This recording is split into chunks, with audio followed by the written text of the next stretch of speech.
our soul carries our dead body forever. આપણી આત્મા એ આપણી લાશ લઈને સતત ફર્યા કરે છે. આ એક જિંદગીમાં નહીં, અનેક જિંદગીમાં વારંવાર જન્મ, વારંવાર મૃત્યુ,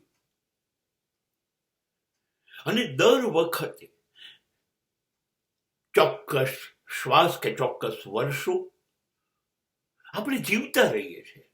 એ શરીર જીવે છે. એ શરીર ને આત્મા લઈને બિચારું ફર્યા કરે છે, કેમ કે એ મરેલું શરીર છે, આત્મવાન નથી. જે જે કામ કરતી વખતે આપણો આત્મા આપણને ડંખતો નથી કે આ ખોટું છે, આ ન કરાય. આવો આત્માનો અવાજ નિયમિત 24 કલાકમાં જ્યારે પણ ખોટું કરીએ ત્યારે અંદરથી ચીસ પાડી ઉઠે છે, આત્મા કકળી ઉઠે છે. અને હું જન્મથી આત્મા સહન કરતો આવ્યો છે, કશું બોલતો નથી. હા, સૂચના આપી દે છે, ના કરો તો વાંધો નહીં, કોઈ જીદ નથી કરતો.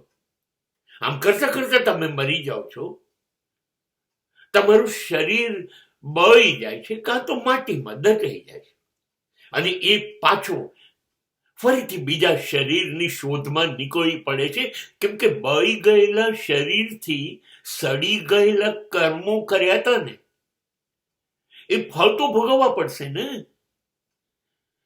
તમે મરી જાઓ, તમે બળી જાઓ, તમે દટાઈ જાઓ એટલે કર્મ મરી નથી જતા. કર્મ એનું ફળ આપશે, અને એ આત્માને યાદ છે.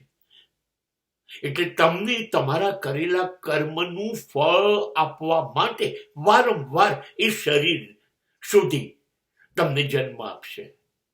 તમે કર્મ કર્યા કરશો અને વારંવાર તમને શરીર આપ્યા કરશે. એટલે કાયમ આત્મા આપણાથી રાજી નથી થતો, કેમ કે આત્મા રાજી થાય એવું કર્મ જ આપણે ક્યાં કરીએ. આત્મા ક્યારે રાજી થશે?